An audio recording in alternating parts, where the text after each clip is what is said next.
اس کا مطلب تو وہ دو ڈفرینٹ چیزیں لے رہے ہیں روح اور نفس کو. اصل میں نا وہی میں بتایا کہ روح کے کچھ اطلاقات ہیں. روح کبھی روح حیوانی کے لیے بولا جائے تو اور مطلب ہے. نفس کبھی حیوان وہی اسی حیوانی جذبات کے لیے بولا جائے تو کوئی اور مطلب. لیکن نفس لمحہ کیا کہتے ہیں مثال کے طور پہ کہ فرشتے آ کر کس کو قبض کرتے ہیں؟ نفس. اخرجوا انفسکم اللہ یتوفی الانفس. تو یہاں نفس سے مراد حیوان نہیں ہے جو قبض ہوتا ہے, یہاں نفس سے کیا مراد ہے؟ روح. کل نفس ذائقۃ الموت میں وہ کہہ رہے ہیں نکال نہیں رہے مار رہے. اچھا وہ اب اصل میں نفس حضرات خاموشی ذرا, وہ جو نفس کی بات آئی ہے نا تو وہ انشاءاللہ پھر اگر موقع ملے گا تو ہم دیکھ لیں گے قرآن میں نفس کن کن معنوں میں استعمال ہوگا. نفس کئی دفعہ پورے وجود انسانی کے لیے آتا ہے. یعنی جیسے اللہ تعالیٰ اپنے لیے نفس استعمال کرتے ہیں, اللہ تعالیٰ اپنے لیے نفس استعمال کرتے ہیں قرآن میں کہاں کیا.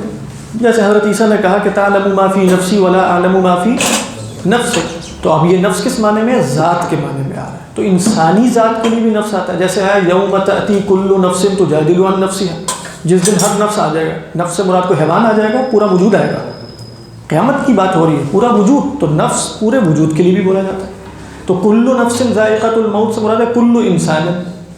تو یہ ذہن میں رکھیے گا, آپ نے دیکھنا ہے ہر سیاق میں کہ وہاں نفس کس معنی میں آ رہا ہے. تو کہیں کسی معنی میں ہوتا ہے, کبھی کہیں روح کے معنی میں ہوتا ہے, کبھی کہیں پوری ذات کے بارے میں ہوتا ہے, کبھی انسان کے سفلی جذبات کے معنی میں ہوتا ہے, وغیرہ وغیرہ. نفس المطمئنہ یہاں پوری ذات مراد اے نفس مطمئنہ. اور اس میں شیطان نکال دیا ہماری باڈی میں. ہاں ہماری باڈی میں شیطان ہے ہی نہیں ویسے.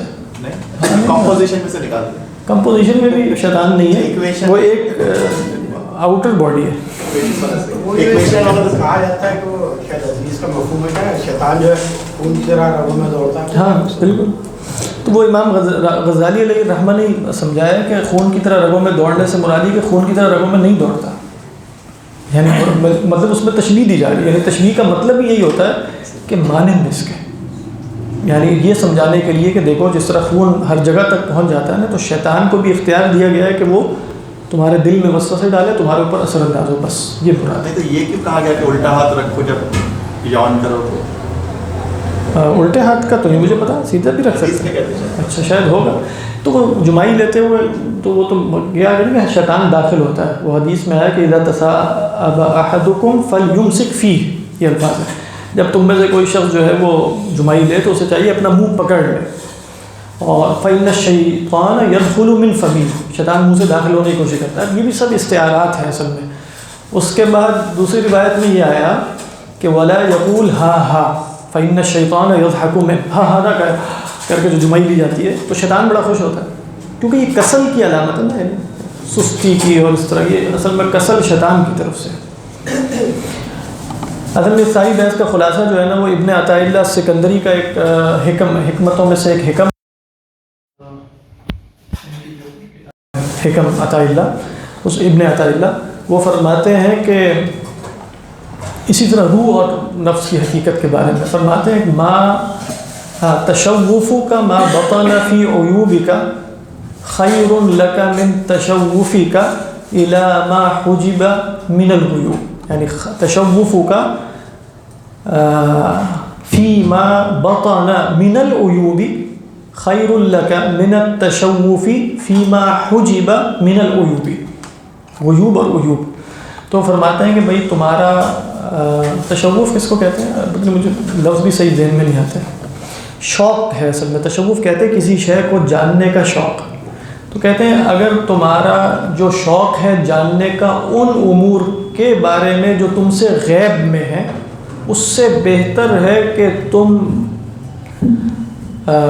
معرفت حاصل کرو اور تشوق اور تشوف پیدا کرو ان عیوب کو جاننے سے جو تم سے غیب میں. یعنی تمہارے کچھ عیوب بھی تمہارے سے پردے میں اور کچھ غیوب بھی پردے میں. تو انسان کو زیادہ فکر غیوب کی ہوتی ہے, اپنے عیوب کی نہیں ہوتی.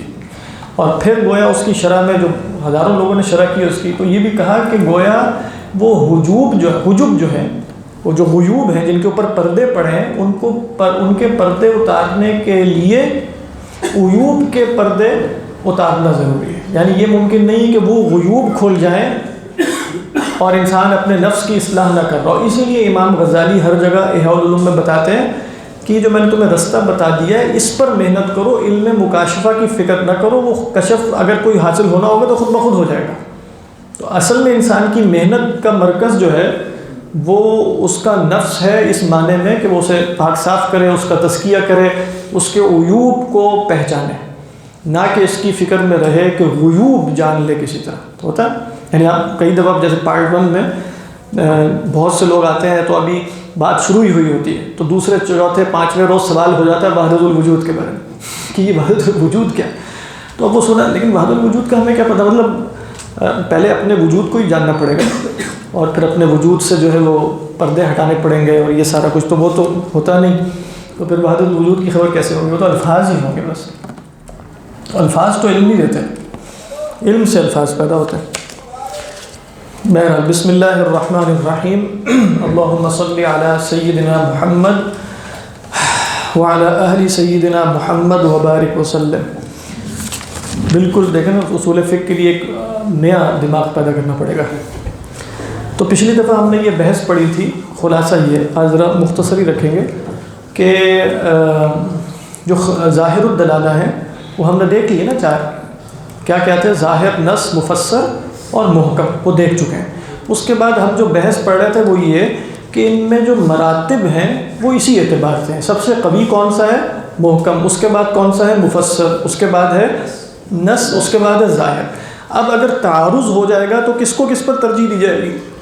جو قوی ہے اس کو ضعیف پر ترجیح دی جائے گی. تو ہم نے تعارض کی ایک آدھ مثالیں آخری نشست میں دیکھی تھیں کہ نص کا جیسے ظاہر سے تعارض ہو جائے، اس کی ایک حدیث سے مثال دی تھی اور ایک قرآن مجید میں سے. یہ یاد ہے نا آپ کو؟ ہاں. اب یہ میں ابھی ریپیٹ نہیں کر رہا کیونکہ اس میں کچھ ٹائم لگ جائے گا. اب ہم آگے جا رہے ہیں کہ تعارض ہی میں ایک دو مثالیں اور دیکھ لیں، پھر ہم اگلے مبحث پر منتقل ہو جائیں گے. اگلا مبحث کیا ہے؟ کوئی صاحب بتائیں. اگلا مبحث کیا ہوگا اس کے بعد؟ ہاں، خفی الدلالہ. یعنی اگر یہ ظاہر الدلالہ ہے تو اس کے بعد خفی الدلالہ ہو جائے گا، اور وہ خفی الدلالہ بھی آپ جانتے ہیں کہ وہ چار ہیں. دوسری مثال ہے جیسے نص اور مفسر کے تعارض کی. نص اور مفسر. نص اور مفسر میں فرق آپ جانتے ہیں کہ نص میں احتمال تخصیص و تعویل اور نسخ ہوتا ہے کہ نہیں ہوتا؟ ہوتا ہے. اور مفسر میں احتمال تعویل اور تخصیص ہوتا ہے؟ نہیں ہوتا، نسخ کا احتمال ہوتا ہے. لیکن رسول اللہ صلی اللہ علیہ وسلم کی زندگی کے بعد، آپ کی ظاہری زندگی کے بعد نسخ کا احتمال بھی ختم ہو گیا. بات واضح. اب تعارض کیا ہے؟ مثلا دیکھیے، ایک روایت ہے کہ ایک صحابیاں آئیں اللہ کے رسول صلی اللہ علیہ وسلم کے پاس. ان کا نام تھا فاطمہ بنت حبیش رضی اللہ تعالی عنہ. انہوں نے آ کر فرمایا کہ یا رسول اللہ انی استحاض. فرمایا کہ مجھے نا استحاضہ ہوتا ہے، یعنی اس ایام کے علاوہ بھی خون جاری رہتا ہے. اس کو کیا کہا جاتا ہے؟ استحاضہ. تو میں کیا کروں، نمازیں پڑھوں کہ نہ پڑھوں؟ تو رسول اللہ صلی اللہ علیہ وسلم نے فرمایا کہ دع الصلاۃ، نماز چھوڑ دو، ایام اقرائک، جو تمہاری جو پیریڈز کے دن ہیں اس میں چھوڑ دیا کرو. یعنی وہ جو بھی منیمم اس کا نکال کے اس میں چھوڑ دیا کرو، میکسیمم نکال کے، یعنی 10 دن. اس کے بعد کیا کرو؟ فَإِذَا طَهُرْتِ، جب وہ وقت ختم ہو جائے، فَاغْتَسِلِي وَصَلِّ، تو پھر غسل کرنے کے بعد وضو کیا کرو اور نماز پڑھ لیا کرو. ثُمَّ تَوَضَّئِي لِكُلِّ صَلَاةٍ، ہر نماز کے لیے وضو کیا کرو. ٹھیک ہے، جیسے استحاضہ جس کو ہے وہ ہر نماز کے لیے کیا کرے گی؟ وضو کرے گی. اب یہاں جو آپ دیکھیں کہ یہ نص ہے کہ نہیں، یعنی نص اس معنی میں کہ اسی مقصد کے لیے پوچھا گیا، اللہ کے رسول نے اسی کا جواب دیا صلی اللہ علیہ وسلم. پوچھا گیا کہ بھئی میں امرأہ مستحاضہ ہوں، کیا کروں؟ آپ نے فرمایا یہ کرو. اچھا، لیکن آخر میں آپ نے یہ فرمایا کہ توضئی لکل صلاۃ، ہر نماز کے لیے. اچھا، یہ جو لام ہے لکل صلاۃ، اس میں تھوڑا سا اجمال ہو گیا نا، تخصیص اور تعویل کی گنجائش ہے کہ نہیں؟ وہ کیا ہے کہ لکل صلاۃ سے مراد یہ بھی ہو سکتا ہے کہ ہر نماز، اور لام توقیت بھی ہو سکتا ہے کہ ہر نماز کے وقت کے لیے. دونوں احتمال تھے. بات واضح ہے؟ یعنی داعی الصلاۃ، اس کے بعد فرمایا توضئی لکل صلاۃ.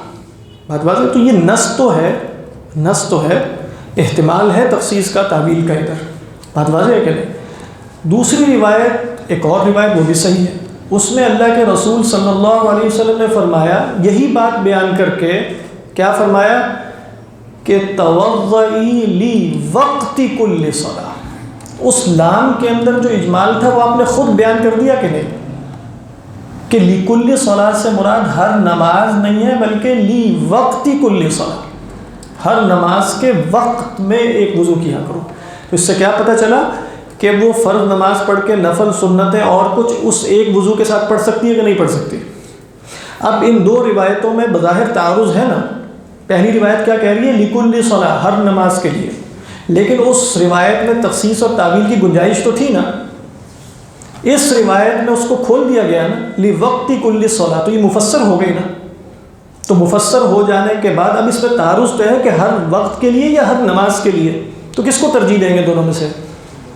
لوقت کل صلاۃ. بات واضح ہے، لوقت کل صلاۃ، کیونکہ قاعدہ کیا ہے؟ مفسر کو دوسروں پر چاہے وہ ظاہر ہو یا نص ترجیح دی جائے گی.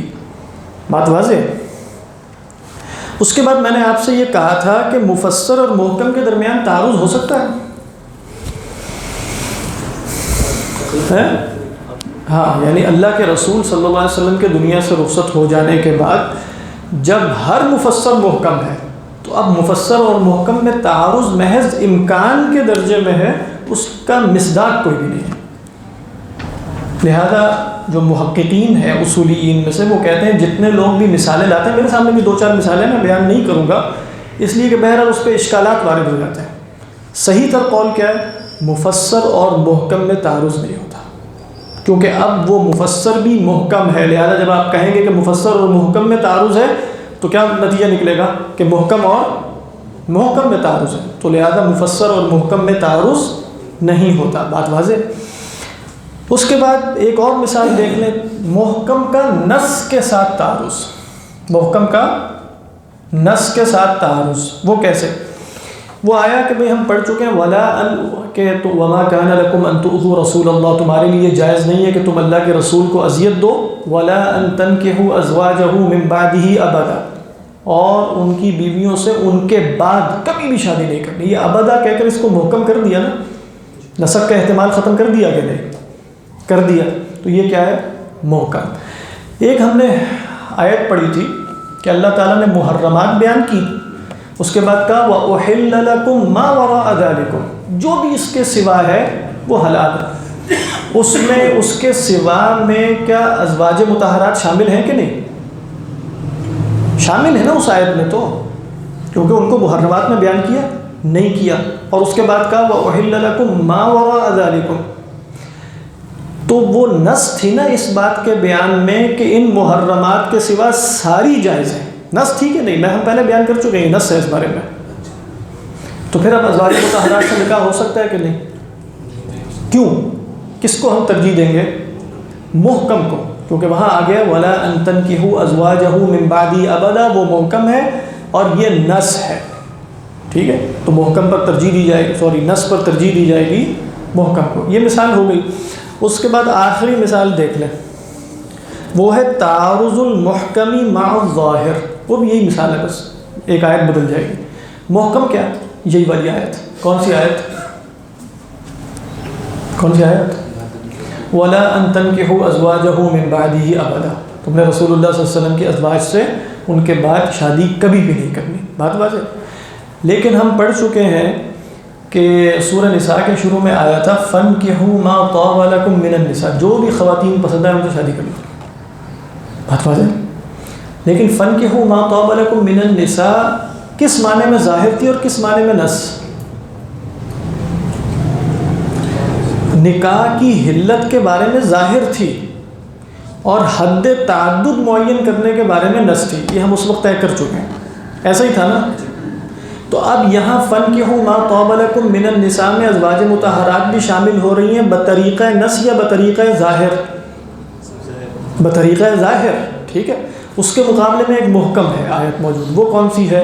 ولا ان تنكحوا ازواجه من بعده ابدا. تو کس کو ترجیح دی جائے گی؟ محکم کو ظاہر پر ترجیح دی جائے گی. ہمارا یہ مبحث ہو گیا مکمل. کون سا مبحث؟ ہاں مطلب یہ اس کو ذرا ریپیٹ کر لیجئے گا، لیکن اب یہ ہمارا مکمل ہو چکا ہے. یعنی ہم نے اس میں کیا کیا دیکھا تھا؟ یہ 4 چیزیں دیکھی، یعنی 4 الفاظ کی قسمیں دیکھی، ان کا تعارف، ان کا حکم. پہلے 2 کے حکم اور آخری 2 کے حکم میں کیا فرق ہے؟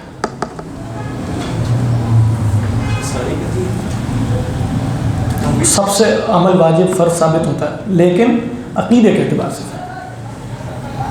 عقیدے کے اعتبار سے بتایا تھا نا کہ اس سے بھی عقیدہ ثابت ہو رہا ہے، لیکن وہ والا نہیں کہ جس میں کفر اور اسلام کا مسئلہ پیدا ہو سکتا ہے بدعتی قرار دیں وغیرہ وغیرہ، کیونکہ اس میں جب احتمال تخصیص و تعویل ہے تو عقیدے میں احتمال تخصیص و تعویل نہیں ہوتا. بات واضح ہے.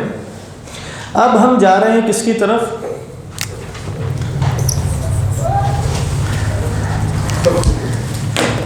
خفی الدلالہ.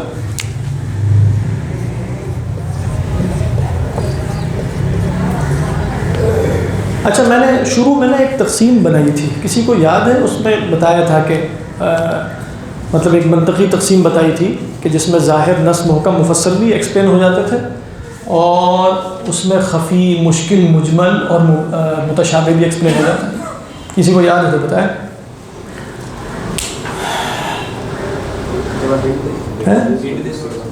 ہاں مطلب میں نے کہا تھا کہ خفی یا صیغے کی وجہ سے مخفی ہوگا یا غیر صیغے کی وجہ سے، یہی تقسیم تھی نا. تو اب ذرا اس تقسیم کو کھولیے ذرا. کیسے؟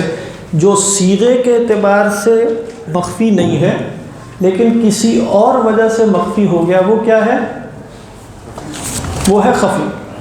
جو صیغے کی وجہ سے مخفی ہو گیا، اب 3 تقسیمیں ہو گئی. آگے مزید وہ کیسے؟ اگر غور و فکر کر کے اس کی خفا دور ہو جائے تو وہ کیا ہے؟ مشکل. اگر وہ ڈیپینڈنٹ ہو کہ متکلم خود بتائے تو کیا ہے؟ تو کیا ہے؟ مجمل. اور اگر متکلم کی طرف سے بتانے کی امید بھی نہ ہو اور اس کا علم حاصل نہ ہو سکتا ہو تو وہ کیا ہے؟ متشابہ. متشابہ پر ہم الگ سے بھی ایک تفصیلی گفتگو انشاءاللہ اللہ نے چاہا تو کریں گے، لیکن یہ تقسیم سمجھ میں آ گئی کہ خفی الدلالہ اگر اپنے صیغے کی وجہ سے تو ظاہر ہے. یہ صرف ایک قسم ہے خفی الدلالہ میں جو صیغے کے اعتبار سے ظاہر ہوتی ہے.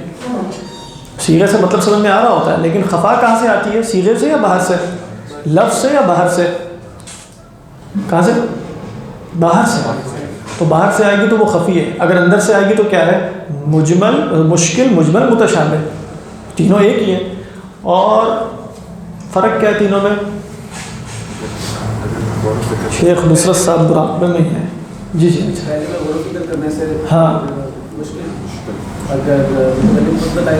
مجمل، اور نہ ہی پتہ چلے متشابہ. اچھا یہ بات واضح ہو گئی.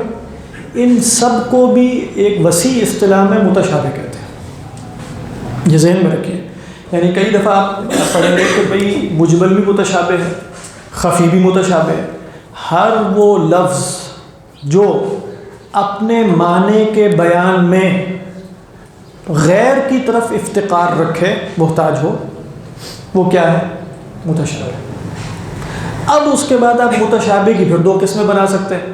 وہ متشابہ جس میں غور و فکر کر کے معنی کی تعیین ہو سکے، وہ کیا ہے؟ کون کون؟ مشکل، خفی اور مجمل. خفی، مشکل اور مجمل. اور جہاں تعیین نہ ہو سکے اس کا نام بھی ہم نے کیا رکھ دیا؟ متشابہ. ٹھیک ہے، یہاں تک بات واضح؟ ہاں نہیں، لیکن لفظ سے باہر اصل میں کیا ہے؟ یعنی ہم نے تقسیم میں رکھی ہے کہ لفظ کے باہر جانا پڑے. ٹھیک ہے، اب لفظ کے باہر غور و فکر بھی ہو سکتا ہے، لفظ کے باہر متکلم خود بھی بتا سکتا ہے. ٹھیک ہے، تو ہم دونوں صورتوں میں کہاں جا رہے ہیں؟ لفظ کے باہر جا رہے ہیں. اچھا، اس کے بعد اگلی بات یہ ذہن میں رکھیے کہ جب ہم نے کہا کہ یہ 4 قسمیں ہی متشابہ میں سے ہیں، بات ہے، یہ 4 قسمیں کس میں سے ہیں؟ متشابہ میں سے. تو کیا ان 4 میں کہیں تعیین اور قطعیت کے ساتھ بات کی جا سکتی ہے؟ ہاں صحیح، ایک استثناء ہے. اگر متکلم بتا دے گا تو وہ مفسر بن جائے گا، وہ مجمل نہیں رہے گا. لیکن جب تک وہ مجمل ہے اور جب تک وہ خفی اور مشکل ہے، اور خفی اور مشکل میں تو ہر صورت میں تعین قطع کے ساتھ نہیں ہوتا، تو متشابہ اس لیے کہا گیا کہ یہاں تعین نہیں ہوتا، یہاں قطعیت نہیں ہوتی، بات واضح۔ لیکن کیا ان متشابہ پر گفتگو سے منع کیا گیا اس معنی میں؟ نہیں، یہاں تو غور و فکر کر کے معنی تک پہنچنا ہے، بات واضح ہے کہ نہیں؟ یعنی جب آپ اس کو کہیں گے یہ متشابہ ہے تو یہاں متشابہ سے مراد قطعاً یہ نہیں ہے کہ یہاں آپ نے کہنا ہے آمنا و صدقنا اور آگے سے گزر جانا ہے، بلکہ نہیں، ہم نے متشابہ ہے اس کے بعد تعین کرنی ہے، بس قطعیت کا دعویٰ نہیں کریں گے، قطعیت کا دعویٰ نہیں کریں گے۔ امام غزالی علیہ الرحمہ فرماتے ہیں دین میں بس یہی متشابہات ہیں، دین میں کوئی ایسا متشابہ نہیں ہے کہ جس کے بارے میں بحث و تمہیز سے روکا گیا۔ ہر جگہ آپ کوشش کر سکتے ہیں نظر و استدلال سے، لغت سے، لیکن بس قطعیت کے ساتھ کوئی فیصلہ نہیں کریں گے۔ یعنی یہاں تک کہ آپ کہیں گے الف لام میم، تو کیا صحابہ نے گفتگو نہیں کی الف لام میم کے بارے میں؟ کی ہے نا۔ تو اللہ سبحانہ وتعالیٰ کی صفات کی حقیقت تو ہم نہیں جان سکتے، لیکن جب وہ لفظ آئے گا تو اس کا معنی تو بیان کریں گے کہ نہیں کریں گے، اور تعویل بھی کر لیں گے۔ تو قرآن مجید میں اس معنی میں کوئی متشابہ شے ہے کہ جو صرف تعبد کے لیے نازل ہوئی کہ بس پڑھ لو اور ثواب حاصل کر لو؟ کہتے ہیں اس معنی میں قرآن مجید میں کوئی شے متشابہ نہیں ہے، کیونکہ ہر شے کے بارے میں غور و فکر کا حکم دیا گیا ہے، تو غور و فکر کرو، چاہے وہ الف لام میم ہے یا وہ استویٰ علی العرش، ٹھیک ہے۔ تو اس معنی میں متشابہ حقیقی قرآن مجید میں نہیں ہے۔ متشابہ حقیقی کس کو کہیں گے؟ جس کے بارے میں کہہ دیا گیا ہے کہ یہاں گفتگو نہیں کرتے، تو اس معنی میں کوئی متشابہ نہیں ہے۔ لیکن اگر آپ متشابہ کا یہ معنی لیں کہ کچھ چیزوں کی حقیقت ہم نہیں جان سکتے، اس معنی میں متشابہ ہے کہ نہیں؟ تو پورا قرآن ہی متشابہ ہے اس معنی میں کہ خود قرآن کی حقیقت کوئی نہیں جان سکتا۔ خیر، بات واضح یہاں تک؟ ہاں جی، نہیں اچھا جی۔ اس کے بعد اب پہلا جو لفظ ہے نا وہ ہے خفی۔ بڑا مشکل لگ رہا ہے سامنے دیکھ کے لوگ، کیونکہ وہ حالات جو ہے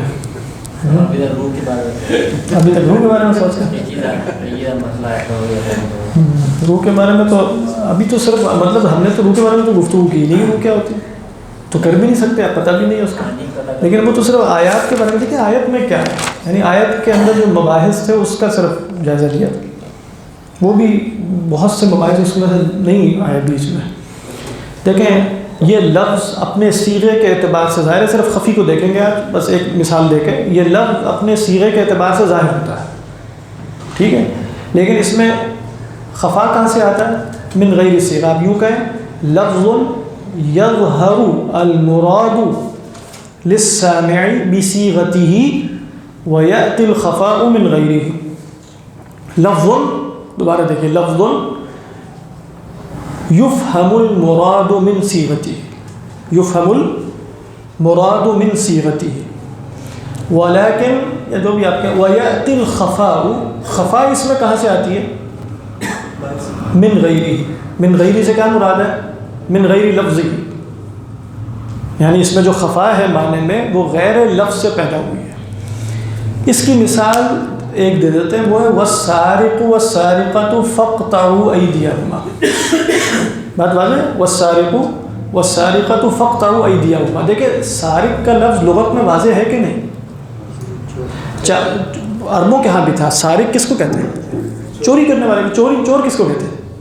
جو کسی کا مال خفیہ طریقے سے اس کی اجازت کے بغیر لے لے، ایسا مال جو کسی محفوظ جگہ پہ، ہاں محفوظ کر لیا، ایسا مال جو کسی محفوظ جگہ میں ہو، حرز میں، جو بھی اس کا حرز ہوتا ہے۔ مثال کہ میں چلتا ہوا جا رہا ہوں تو اس وقت محفوظ جگہ میری جیب ہے، یہ نہیں کہ محفوظ جگہ سے مراد زمین کے نیچے، جو بھی اس کی محفوظ جگہ شمار ہوتی ہے، تو یہ چوری ہے، ٹھیک ہے۔ یہ بالکل بات ہے، اللہ نے کہا والسارق والسارقۃ فاقطعوا ایدیہما، ان کے ہاتھ کاٹ دو۔ لیکن ہوا یہ کہ باہر سے ایک خفا پیدا ہو گیا۔ وہ باہر سے خفا یہ پیدا ہوا کہ اہل لغت نے چور کی کچھ خاص قسموں کا الگ نام رکھ دیا۔ مثال کے طور پہ جو چلتا ہوا جیب کترا جس کو ہم کہتے ہیں، جو جیبوں سے پیسے نکال لے، اس کے لیے اہل لغت نے سارق کی بجائے ایک اور نام رکھ دیا، طرار، ٹھیک ہے، اس کو نشال بھی کہتے ہیں، طرار بھی کہتے ہیں، عیار بھی کہتے ہیں، تو وہ جس کو ہم جیب کترا کہتے ہیں. اب ہے تو وہ چور ہی، لیکن اہل لغت میں اس کو سارق کہتے ہیں، جیسے ہم بھی اس کو چور کی بجائے کہتے ہیں جیب کترا. ٹھیک ہے، اسی طرح اہل لغت نے کفن چور کے لیے، کفن بھی چوری کرنے والے لوگ ہوا کرتے تھے، ابھی بھی شاید ہوتا ہے، تو اس کے لیے ایک نام رکھا نباش کا. سمجھ میں آ رہی؟ اب سارق کا لفظ اپنے صیغے کے اعتبار سے تو بالکل واضح تھا، لیکن اہل لغت کے اس استعمال کی وجہ سے، اب لوگوں کے استعمال کی وجہ سے باہر سے ایک خفا پیدا ہوئی کہ طرار اور نباش کے ساتھ ہم کیا کریں. جو اللہ میاں نے کہا ہے السارق والسارقۃ فاقطعوا ایدیہما، تو ان دونوں کے ہاتھ کاٹے جائیں گے یا نہیں کاٹے جائیں گے؟ یہ سوال پیدا ہوا کہ نہیں ہوا؟ بات اب خفی کہتے ہیں اس کو کہ جس میں ادنا تأمل کے نتیجے میں لفظ کھل جائے، کیونکہ یہ سب سے نچلا مرتبہ ہے نا. خفا کا سب سے نچلا مرتبہ کون سا ہے؟ خفی. تو ادنا تأمل کرنے سے اس کا خفا دور ہو جائے گا کہ نہیں ہوگا؟ ہو جائے گا. اب وہ ادنا تأمل کیا ہے؟ بس یہ ذہن میں رکھیے، مشکل اور خفی میں یہ فرق ہے. مشکل میں تأمل زیادہ چاہیے، وہ انشاءاللہ ہم اگلی نشست میں دیکھیں گے کہ وہ تأمل کیسے ہوتا ہے. اب انہوں نے کہا کہ بھئی غور کرتے ہیں، سارق کا معنی ہم نے طے کر لیا کہ سارق ہے جو کسی کا مال اس کی اجازت کے بغیر محفوظ جگہ سے نکالے، بات واضح. اب ہم نے دیکھا کہ طرار میں یہ معنی پایا جاتا ہے کہ نہیں؟ کب پایا جاتا ہے؟ محفوظ جگہ سے، اذن کے بغیر، اجازت کے بغیر. لیکن ایک اضافی معنی بھی پایا جاتا ہے، وہ یہ کہ عموماً ہم چور کہتے ہیں اس کو کہ جو لوگوں کی غفلت کے وقت چوری کریں. لوگ سو رہے ہیں، یہ اس طرح، یہ تو لوگوں کے جاگتے ہوئے ہے، تو اس میں چوری کے ساتھ ایک اضافی معنی بھی پایا جاتا ہے. سمجھ میں آ رہی ہے؟ تو یہ چور ہے اور اس پر زائد بھی کچھ ہے. سمجھ میں آ گئی کہ نہیں بات؟ یعنی یہ سارق ہے تو اس کے ہاتھ بالاولیٰ کاٹے جانے چاہیے کہ نہیں کاٹے جانے چاہیے؟ بالاولیٰ کاٹے جانے چاہیے، کیونکہ اس کو عربی میں یوں کہتے ہیں السارق یسترق العیون النائمہ. جو چور ہے وہ تو سوتی آنکھوں کو دھوکہ دے کر چوری کرتا ہے، یہ تو جاگتی آنکھوں کو دھوکہ دے کر چوری کرتا ہے، تو اس کے تو ہاتھ بالاولیٰ کٹنے چاہیے. ادنا تأمل کیا نا تو پتہ چل گیا کہ ہاں. اور پھر ہم نے کہا کہ نباش، تو کہا کہ نباش جو ہے وہ بھی چوری کرتا ہے. ہاں ایک محفوظ جگہ پہ مال رکھا ہوا ہے جو ہوتا ہے اس کو چوری کی جاتی ہے. لیکن ہم نے کہا کہ کیا جو مال ہے وہ کس کی ملکیت ہے؟ یعنی ہم نے کہا کہ کسی کی ملکیت کا مال لے لینا اس کے اذن کے بغیر. وہ کہا کہ یہ یہاں تو شبہ پیدا ہو گیا. اب یہ اگر ہم کہیں کہ یہ کفن جو ہے وہ صاحب قبر کی ملکیت ہے تو وہ تو دنیا سے رخصت ہو چکے، ان کی تو ملکیت ختم ہو گئی ہے، تو وارثوں کو شفٹ ہو گئی. اب اگر ہم کہیں کہ یہ وارثوں کی ملکیت ہے تو وارثوں نے کیا قبر میں اس کی حفاظت کے لیے اس کو رکھا یعنی کفن کو؟ تو ہم نے یہ دیکھا کہ یہاں چوری تو ہے، لیکن وہ جو ہم اذن اور وارثوں کی اجازت یا محفوظ جگہ، اور قبر محفوظ جگہ بھی نہیں ہے اس اعتبار سے کہ وہاں کسی نے حفاظت کے لیے نہیں رکھا ہوتا. تو کہا کہ وہاں چوری سے معنی ناقص ہے، وہاں زیادہ تھا، طرار میں یہاں ناقص ہے، تو لہذا نباش کے ہاتھ نہیں کاٹے جائیں گے. تو ادنا تأمل سے پتہ چل گیا نا کہ سارق میں نباش شامل نہیں ہے اور سارق میں طرار شامل نہیں. بات سمجھ میں آئی کہ نہیں؟ تو والسارق والسارقہ میں خفا کہاں سے پیدا ہوا؟ لفظ سے. لفظ سے پیدا نہیں ہوا، خارج لفظ سے پیدا ہوا، اور پھر اس کو حل کر لیا کہ نہیں کر لیا؟ اور اس کو حل بھی کر لیا. تو اس کو ہم کہتے ہیں خفا. آپ کہہ رہے ہیں نباش کے ہاتھ نہیں کاٹے جائیں گے؟ نہیں، نباش کے ہاتھ نہیں کاٹے جائیں گے. وہ تو اس کو سزا وزا دیتی جائے گی کہ کیا کفن چوری کرتے پھر رہے. اور عموماً جو شخص کفن چوری کرے گا یقیناً وہ بہت محتاج ہونے کا بھی اندیشہ ہے اس کا، کہ وہ قبروں میں جا کے جو ہے قبر کھول کے، بڑا جگرا بھی ہے اس کا کہ قبر کھول کے کفن چوری کرنا. سر یہ کفن چوری کرنے والی بات تو آپ نے کہا اس کے ہاتھ نہیں کاٹے جائیں گے. آج کل کچھ اور بھی فضول قسم کے واقعات ہو جاتے ہیں قبروں میں، کچھ خواتین کو نکال کے، تو ان کے لیے کیا حکم ہوگا؟ وہ تو کسی مفتی صاحب سے پوچھ لیجیے، وہ ہر ایک کا کوئی نہ کوئی حکم موجود ہے. لیکن یہاں تو ابھی ہم حکم چیزوں کا بیان نہیں کر رہے ہیں، ہم تو دیکھ رہے ہیں کہ لفظ چور کے اندر ایک اشکال پیدا ہوا، تو ہم اجتہاد کر کے دیکھیں گے. اور اجتہاد کیا تو پتہ چل گیا کہ نباش شامل نہیں ہے، اور کون شامل ہے؟ ہاں. اس کے بعد جو لفظ ہے نا مشکل، صرف ویسے ہی اس کی تعارف کے طور پہ عرض کر رہا ہوں، مشکل جو لفظ ہے اس میں آپ کیا کہیں گے؟ تعریف کوئی صاحب سوچ کے بتائیں. اس میں تو لفظ سے مراد کوئی سمجھ میں آ رہی ہے؟ جیسے والسارق میں سمجھ میں آ گئی تھی، نہیں آتی نا، تو آپ کیا کہیں گے اس کے بارے میں؟ زیادہ تعامل کر کے. ہاں لیکن آپ کہیں گے ما خفی المراد منہ بصیغتہ. سمجھ میں آ رہی ہے کہ نہیں بات؟ ما خفی المراد منہ بصیغتہ ای بسبب صیغتہ، اس کے لفظ کی وجہ سے اس کی مراد واضح نہیں ہو رہی. یہ کیوں ہوتا ہے؟ یعنی انشاءاللہ ہو سکتا ہے اگلی دفعہ، اس وقت تو ہمتیں اتنی نہیں ہیں، لیکن وہ میں نے یہ لکھا ہوا تھا کہ جو ایک اعتراض ہوتا ہے نا فی زمانہ پیدا ہو بھی سکتا ہے، ہوا بھی ہے. وہ اعتراض یہ ہے کہ اگر قرآن مجید بین ہے اور مبین ہے اور اس میں ہر شے اللہ نے کھول کھول کے بیان کر دی ہے، تو اس اختلاف کا مطلب اور خفائے مراد کا کیا مطلب؟ اللہ تعالیٰ کا کلام تو بالکل واضح ہے، ھذا بیان للناس، اور وَأَنزَلْنَا إِلَيْكَ الذِّكْرَ لِتُبَيِّنَ لِلنَّاسِ مَا نُزِّلَ إِلَيْهِمْ، تو سب واضح ہو چکا ہے. تو آپ کہتے ہیں کہ قرآن مجید میں خفا بھی ہے. قرآن مجید کے الفاظ جو ہیں وہ کئی دفعہ اپنی مراد واضح نہیں کر رہے ہوتے ہیں، ہمیں کسی اور شے کی، قرآن کے سوا کسی اور شے کی حاجت ہو جاتی. سوال تو پیدا ہو گیا، تو یہ تو نہیں ہو سکتا، قرآن تو واضح. تو یہ ایک اشکال ہے نا، اس کو بھی اگلی دفعہ ایڈریس کریں گے. لیکن فی الحال مشکل کیا ہے؟ ما خفی المراد منہ بصیغتہ. بات واضح. اچھا اب آپ یہ سوال کریں گے کہ پھر یہ مراد خفی کیوں ہوتی ہے؟ اس کی کچھ وجوہات ہیں. وہ لفظ کے مشترک ہونے کی وجہ سے ہوتی ہے، وہ اور بھی وجوہات ہیں جو میں نے لکھی ہوئی ہیں، لیکن وہ اب انشاءاللہ بعد میں آئیں گے. اگلی دفعہ کسی کتاب اس کی مشکل کی جیسے مثال ہے، اللہ سبحانہ و تعالیٰ فرماتے ہیں نساؤکم حرث لکم فأتوا حرثکم انا شئتم. انا شئتم جو ہے وہ لفظ انا مشترک لغوی ہے. من اینا کے معنی میں بھی آتا ہے، کیفہ کے معنی میں بھی آتا ہے. تو اب یہ پیدا ہو گیا، اور وہ کیسے تعامل سے دور ہوا وہ بھی ہم دیکھ لیں گے. تو یہ اس کی مثال ہے. یا ایک اور مثال لیں، یعنی کئی دفعہ تو اشتراک کی وجہ سے مشکل پیدا ہوتی ہے، اور کئی دفعہ مشکل لفظ پیدا ہوتا ہے کہ دو آیات اپنے اپنے مفہوم میں بالکل واضح ہوتی ہیں، لیکن جب دونوں کو ایک دوسرے کے سامنے رکھا جائے تو خفا پیدا ہو جاتا ہے. جیسے تقدیر کے مباحث میں کچھ آیات آپ کوٹ کر دیں گے تو وہ بتائیں گی کہ بھئی انسان کو مشیت حاصل ہے. کچھ آیات آپ کوٹ کریں گے تو وہ بتائیں گے کہ انسان تو بالکل ایسے ہی ہے. اب یہ دونوں آیات اپنی اپنی جگہ دلالت پر واضح ہیں، لیکن جب دونوں کو آمنے سامنے رکھا تو کیا ہوا؟ یا آپ یوں کہیں جیسے علماء نے مثال دی، ما اصابک من حسنۃ فمن اللہ وما اصابک من سیئۃ فمن، بالکل واضح آیت ہے کہ نہیں؟ لیکن جب اس کو اس کے اگلے جز سے رکھ کے جوڑیں گے قل کل من عند اللہ، تو اب اشکال پیدا ہوگا کہ ابھی تو بتایا تھا من نفسک، اور اب فرمایا قل کل من عند اللہ. تو اشکال اس وجہ سے بھی پیدا ہوتا ہے کہ وہ لفظ بالکل مشترک نہیں ہے، اپنے معنی پر ظاہر بھی ہو سکتا ہے، نص بھی ہو سکتا ہے، مفسر اور محکم بھی ہو سکتا ہے، لیکن جب کسی اور آیت کے ساتھ اس کو رکھا گیا تو پھر ایک خفا پیدا ہوئی. تو یہاں خفا صیغے کی وجہ سے پیدا ہو رہی ہے یا خارج صیغہ کی وجہ سے؟ سمجھ میں آ رہی ہے کہ نہیں؟ کیونکہ صیغہ تو بالکل واضح ہے. یہ تو آپ نے خارج صیغہ یہ کام کیا کہ کچھ آیات کو، کچھ احادیث کو ایک دوسرے کے سامنے رکھ دیا. مثال کے طور پہ حدیث میں آیا، قرآن میں آیا مثلا اللہ تزر وازرۃ وزر اخرى، اس کے مقابلے میں بخاری کی حدیث رکھی کہ ان المیت لیعذب ببکاء اہلہ علیہ.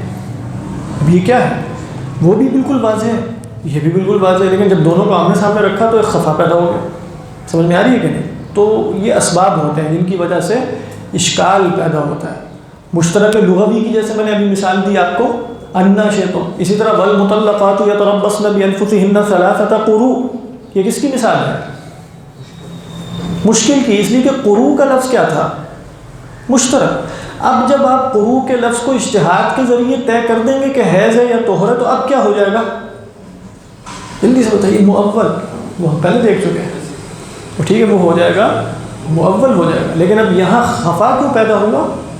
اشتراک ہے. اسی لیے میں نے بتایا تھا یہ تقسیم حقیقی نہیں ہے. اب وہاں آپ کہیں گے مشترک ہے اور یہاں بتایا کہ یہ مشکل ہے، نہیں، وہ وہاں مشترک تھا، یہاں مشکل ہے، کیونکہ یہاں اس کا اشکال کیوں پیدا ہوا ہے؟ لفظ کے اشتراک کی وجہ سے. اور میں پہلے بھی بیان کر چکا ہوں، کئی دفعہ لفظ خاص بھی ہو سکتا ہے، عام بھی، قطعی الدلالہ بھی ہو سکتا ہے، لیکن خفا کہاں سے آیا؟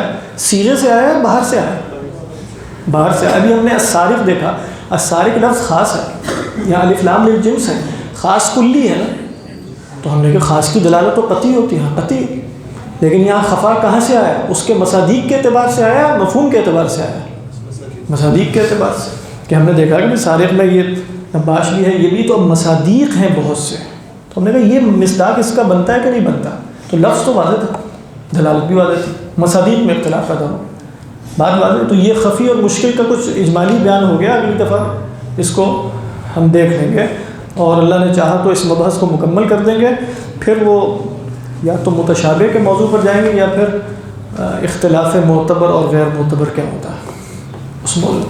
جی جو آپ نے مثال دی تھی جیسے قرآن مجید میں تعارض کی جو جیسے تقدیر کے مسئلے ہیں، تو وہ تو خفی کی مثال نہیں بنے گی کیونکہ وہ غیر سیدھا سے نکلا، کیونکہ سیدھا تو واضح ہے نا کہ جو ہے۔ ہاں دیکھیں وہ اسی لیے کہا نا کہ صیغہ تو واضح ہے، لیکن جو خفا پیدا ہو رہا ہے وہ دو الفاظ کو سامنے رکھنے کی وجہ سے ہوا ہے، یعنی وہاں خفا بالکل لفظ کے باہر سے پیدا ہو رہا ہے یا دو لفظوں ہی کو سامنے رکھنے کی وجہ سے پیدا ہو رہا ہے؟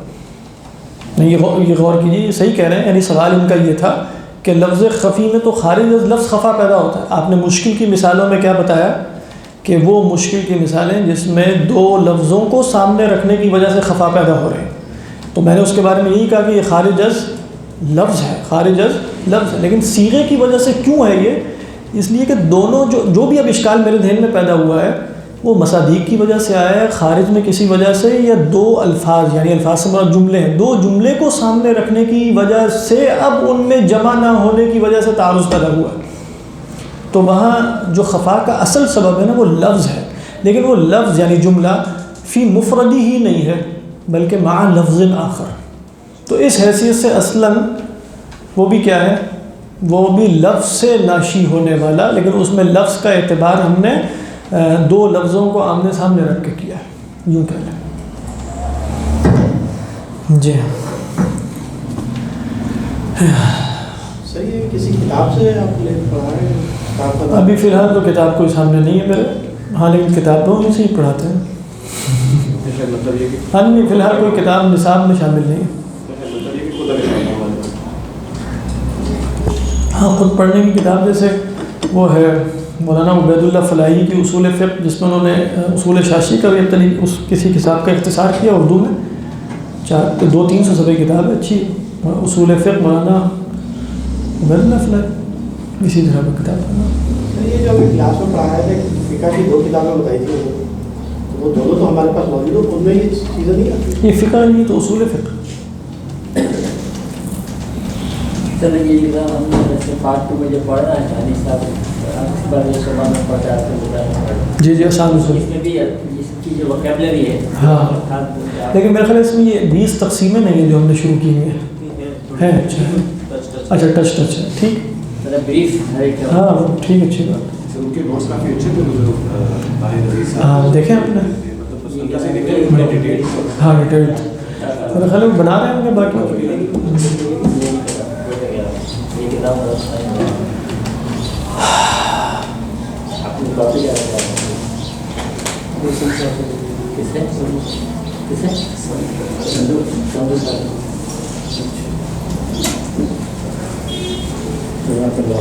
تو افسار صاحب کے ساتھ ایک صاحب آئے تھے، وہ کون تھے، کسی کو معلوم؟ تو آپ سے پوچھنا تھا کہ پہلے اس میں بھی کافی تقریر پہ جو میں نے کافی سوال کیے تھے، اچھا تھینک یو۔